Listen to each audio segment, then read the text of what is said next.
de problemas en la sangre. Buenos días, doctor.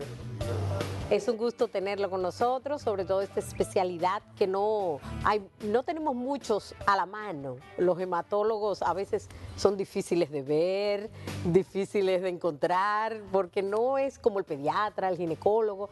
El hematólogo, al ser más específico, a veces nos dificulta encontrarlo rápidamente. Sí, así mismo es una especialidad un poco menos frecuente, podríamos decir, que las otras especialidades que son mucho más frecuentes en la población, ¿verdad que sí? E incluso tienen, diríamos, casi siempre van referidos donde ustedes. Exactamente. O sea, la primera consulta van donde un pediatra, donde un ginecólogo, cualquier otra área, y después son referidos al hematólogo, al especialista de la sangre. Se podría asumir que medicina abarca diferentes patologías, diferentes enfermedades, algunas de ellas con expresión directa, diríamos, en la sangre propiamente dicho, como son las leucemias, que es la forma más común de ver de sangre afectada con cáncer. Diríamos que las leucemias existen diferentes tipos de ellas, a gran división, podríamos decir, están las leucemias agudas y las leucemias crónicas. Perfecto. Esas leucemias agudas, como su nombre bien lo dice, tienen un comportamiento mucho más agresivo en los pacientes. Son enfermedades en las cuales hay que andar rápido, como se dice. Hay que andar rápido porque puede comprometer la vida del paciente. Las leucemias crónicas ya tienen otro comportamiento clínico, a veces indolente. Inclusive cuando digo indolente es que la persona ni siquiera sabe que tiene esa enfermedad y aparece de forma casual al hacer, por ejemplo, un hemograma. Esas son las formas crónicas que ya evolucionan de una forma más lenta y progresiva en el tiempo. Hemos visto que actualmente muchos problemas por lo que hacen hemograma, no solamente por un control, sino por algunas enfermedades que actualmente, los virus y esto, siempre atinan a un hemograma para ver cómo anda todo. Y de paso se han encontrado algunas personas con unos glóbulos blancos bajos, alrededor de 2000, un margen bajo. Estas personas, ¿qué pueden estar padeciendo que no es viral en ese momento? No tiene ningún proceso infeccioso. La pregunta es sumamente interesante, sobre todo en nuestro medio, y nos sirve para educar y reeducar la población. Ciertamente, o sea, cuando los glóbulos blancos están bajos, lo primero es asumir, investigar si realmente corresponde a una enfermedad, a una patología o no. Son múltiples las causas que pueden hacer que los glóbulos blancos disminuyan, desde, como mencionamos, inclusive algunas formas de leucemia que se comportan de una forma aleucémica, es decir, sin expresión de elevación de los glóbulos blancos en la sangre, hasta patologías inclusive de diferente índole que hacen que cierto tipo de glóbulos blancos disminuyan. Pero a lo que quería señalar precisamente, hay un tipo muy frecuente de disminución de los glóbulos blancos que afecta principalmente un tipo de glóbulo blanco que se llama neutrófilos. Existen diferentes tipos de glóbulos blancos en la sangre, los neutrófilos, los linfocitos, los monocitos, los eosinófilos, los basófilos. Cada uno de esos tiene un mecanismo específico exactamente en las defensas del organismo, un rol específico, son como los soldados en la actividad de defender al individuo de los procesos infecciosos. Pero es común de ver en nuestro medio lo que nosotros llamamos las neutropenias fisiológicas raciales.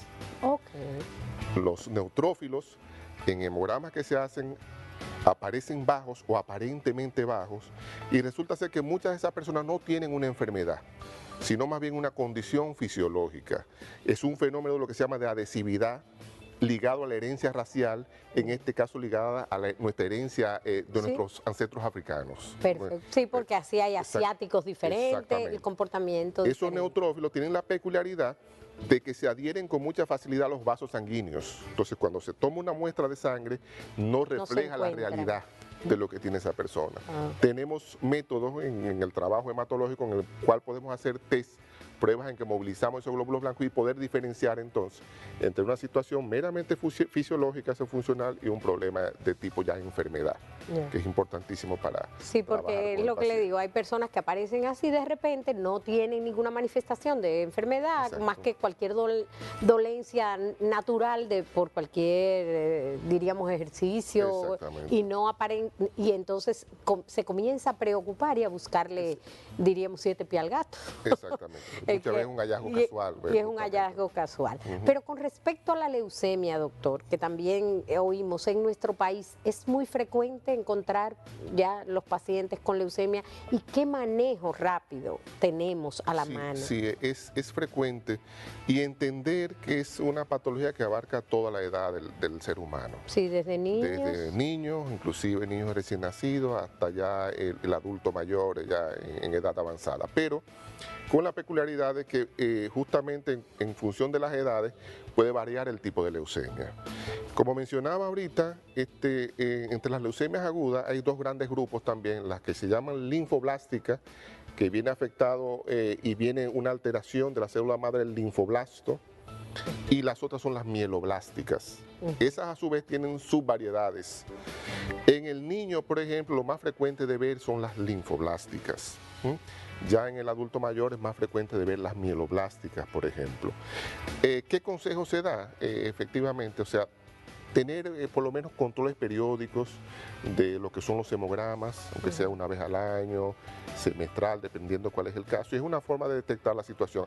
También cuando aparezcan síntomas de anomalía, presencia, por ejemplo, de anemia o situaciones de aparición de moratones en la piel, lo que serían hematomas o equimosis, como le llamamos los médicos. Llama la atención eso y puede a veces asociarse a un déficit, por ejemplo, en las plaquetas o alguna alteración de coagulación, que puede ser ya una forma de poder identificar una anomalía en estos casos.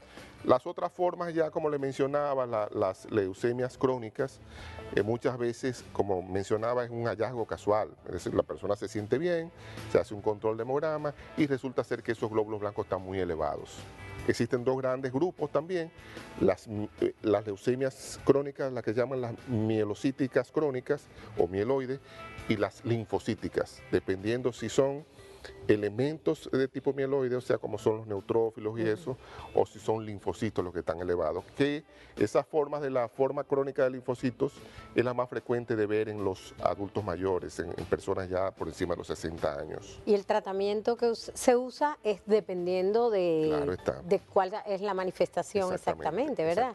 Hoy en día, obviamente, el marco de la hematología, como mismo la oncología en general, ha crecido muchísimo en la oferta de tratamiento, y desde lo que es la tradicional quimioterapia también se ha evolucionado la inmunoterapia, el uso de anticuerpos monoclonales, una serie de combinación de medicamentos que hoy en día permiten, dan mucho más chance en el proceso de curación y control de estas enfermedades.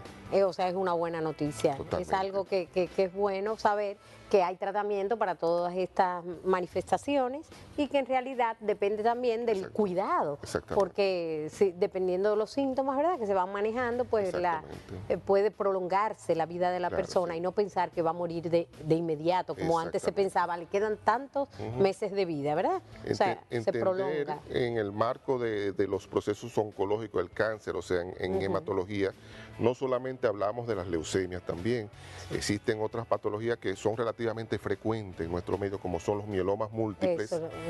El mieloma múltiple es una proliferación anormal de una célula que todos tenemos, que son las células plasmáticas. Esas células plasmáticas, por una alteración, que viene de ahí el término de monoclonal, que viene de una célula anómala, que entonces prolifera y da lugar a todas las demás. Esa enfermedad tiende a anidarse sobre todo en lo que es la médula ósea. La médula ósea, lo que el pueblo vulgarmente llama el tuétano. El tuétano de los huesos. Vive entre los huesos, exactamente, es como su hábitat. Ahí proliferan esas células y trae consigo alteraciones en la función de esa médula ósea y deterioro de los huesos. Por eso es una enfermedad que se caracteriza muchas veces por deteriorar los huesos, produce lesiones que destruyen el hueso, lo llaman lesiones osteolíticas, y generan mucho dolor también. En otra parte también, esas enfermedades malignas hematológicas, tenemos muy frecuentemente lo que llaman los linfomas. El linfoma es el cáncer del sistema linfático. Afecta fundamentalmente los ganglios, aunque no es una enfermedad exclusiva solamente de los ganglios, sino que puede afectar otros órganos también. Doctor, y con respecto a la actividad que van a hacer, que están los médicos y todo el personal muy motivado por una actividad que van a hacer con respecto a la parte hematológica y el cáncer. Sí, efectivamente, sí. CEDIMAT todos los años realiza una jornada médico-científica que lleva el nombre de nuestro fundador, el doctor Juan Manuel Taveras Rodríguez, Y este año, en su edición ya número 14, va centrada en el ámbito de la oncología, con el título Visión de futuro de la oncología. Ahí se van a tocar en diferentes módulos enfermedades hematológicas y también los que se llaman también los tumores sólidos, lo que es cáncer de mama, cáncer a nivel gastrointestinal, cáncer a nivel de pulmón, cáncer ginecológico. Todo eso se va a presentar en diferentes módulos. Son unos 30 conferencistas, de los cuales tenemos unos 13 invitados internacionales.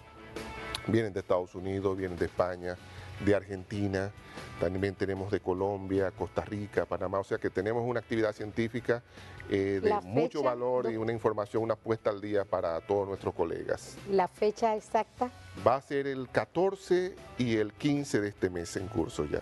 Ah, pues ahí estaremos. ¿Cómo no? Veré su exposición sobre este tema tan interesante y le invito a que se orienten en la página de Sedimat y todo esto para saber sobre los datos y cómo asistir a este evento que es gratis.